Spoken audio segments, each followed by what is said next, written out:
ಹರೇ ಶ್ರೀನಿವಾಸ. ಸ್ನೇಹಿತರೆ, ಈ ಜೀವನವೆಂಬ ಪಯಣದಲ್ಲಿ ನಾವು ಹಲವು ತಪ್ಪುಗಳನ್ನು ಪಾಪಗಳನ್ನು ಮಾಡ್ತೇವೆ. ಬಹುಶಃ ನಾವು ಬೇಕಂತಲೇ ನಮ್ಮ ಸ್ವಾರ್ಥಕ್ಕೋಸ್ಕರ ತಪ್ಪುಗಳನ್ನ ಮಾಡಬಹುದು, ಅಥವಾ ಕೆಲವೊಮ್ಮೆ ಅಜ್ಞಾನದಿಂದಲೂ ಸಹ ಮಾಡಬಹುದು.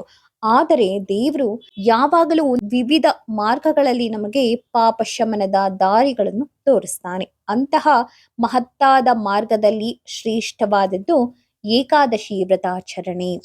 ಏಕಾದಶಿ ವ್ರತಾಚರಣೆ ಮಾಡುವವರಿಗೆ ಎಲ್ಲಾ ವ್ರತಗಳ ಪುಣ್ಯ ಫಲ ಒಟ್ಟಾಗಿ ದೊರೆಯುತ್ತದೆ ಎಂಬುದಾಗಿ ಶಾಸ್ತ್ರದಲ್ಲಿ ಹೇಳಲಾಗಿದೆ. ಪಾಪ ಕ್ಷಯಕ್ಕೂ ಪುಣ್ಯ ಸಿಗುವುದಕ್ಕೂ ದೇವರು ತೋರಿಸಿದ ಅದ್ಭುತ ಮಾರ್ಗವೇ ಏಕಾದಶಿ ವ್ರತಾಚರಣೆ. ಅದರಲ್ಲೂ ವಿಶೇಷವಾದದ್ದು ಜ್ಯೇಷ್ಠ ಮಾಸದ ಕೃಷ್ಣ ಪಕ್ಷದ ಯೋಗಿನಿ ಏಕಾದಶಿ. ಈ ವ್ರತದ ಹಿಂದಿನ ಕತೆ ಬಹಳ ವೈರಾಗ್ಯಮಯವಾದುದು. ಅಲಕಾಪುರಿ ಎಂಬ ಪರಿಮಳಪೂರ್ಣ ಸ್ವರ್ಗದ ನಗರದಲ್ಲಿ ಕುಬೇರ ಎಂಬ ರಾಜನು ಆಳುತ್ತಿದ್ದನು. ಶಿವನಿಗೆ ಅತ್ಯಂತ ಭಕ್ತನಾಗಿದ್ದ ಈ ರಾಜನು ಪ್ರತಿದಿನವೂ ನಾನಾ ವಿಧದ ಹೂಗಳಿಂದ ಶಿವನಿಗೆ ಅಭಿಷೇಕ, ಪೂಜೆ, ದೀಪಾರತಿ, ಸ್ತೋತ್ರಗಳೊಂದಿಗೆ ಆರಾಧಿಸುತ್ತಿದ್ದ.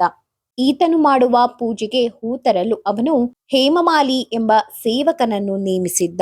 ಹೇಮಮಾಲಿಗೆ ವಿಶಾಲಾಕ್ಷಿ ಎಂಬ ಸುಂದರ ಪತ್ನಿ ಇದ್ದಳು. ಅಪ್ಸರೆಯನ್ನೇ ಮೀರಿಸುವ ಸೌಂದರ್ಯ ಅವಳದು.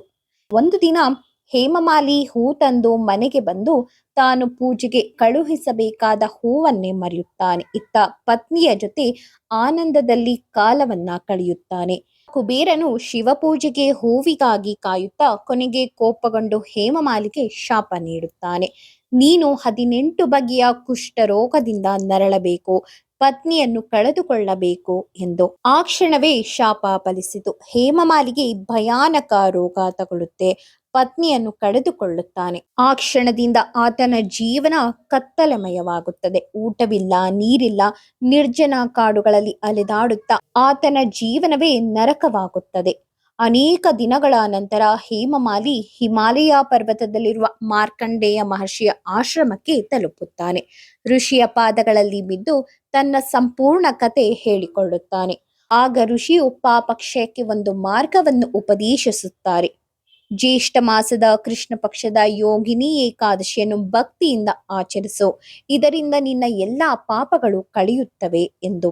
ನಂತರ ಹೇಮಮಾಲಿ ಏಕಾದಶಿ ವ್ರತಾಚರಣೆಯನ್ನು ಸರಳ ಶ್ರದ್ಧಾ ಭಕ್ತಿಯಿಂದ ಆಚರಿಸುತ್ತಾನೆ.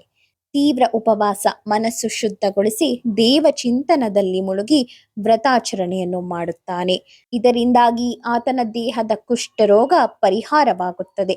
ಮಾಯವಾದ ಪತ್ನಿ ಮರಳಿ ಬರುತ್ತಾಳೆ. ಸಂತೋಷದ ಜೀವನವನ್ನು ಪುನಃ ಪಡೆಯುತ್ತಾನೆ. ಇದೇ ಏಕಾದಶಿ ವ್ರತಾಚರಣೆಯ ಮಹಿಮೆ. ನಾವು ಮಾಡಿದ ಪಾಪ ತೀವ್ರವಾದ ಶಾಪವನ್ನೇ ತಂದರೂ ದೇವಭಕ್ತಿಯಿಂದ ಮಾಡಿದ ಒಂದು ಶ್ರದ್ಧಾವಂತ ವ್ರತ ಜೀವನವನ್ನೇ ಶುದ್ಧಗೊಳಿಸಬಲ್ಲದು. ಯೋಗಿನಿ ಏಕಾದಶಿಯ ಉಪವಾಸ, ಪ್ರಾರ್ಥನೆ, ದೇವಚಿಂತನದಿಂದ ಆಂತರಿಕ ಶುದ್ಧತೆ ಸಿಗುತ್ತದೆ. ಈ ಯೋಗಿನಿ ಏಕಾದಶಿಯಂದು ನಮ್ಮ ಜೀವನದಲ್ಲಿರುವ ಒಂದು ಪಾಪವನ್ನಾದರೂ ತ್ಯಜಿಸೋಣ. ಒಂದು ಉಪವಾಸದಿಂದ ದೇವ ಚಿಂತನೆಯತ್ತ ಹೆಜ್ಜೆ ಹಾಕೋಣ ಮತ್ತು ದೇವರ ಕೃಪೆಗೆ ಪಾತ್ರರಾಗೋಣ. ಶ್ರೀಕೃಷ್ಣ ಅರ್ಪಣಮಸ್ತು.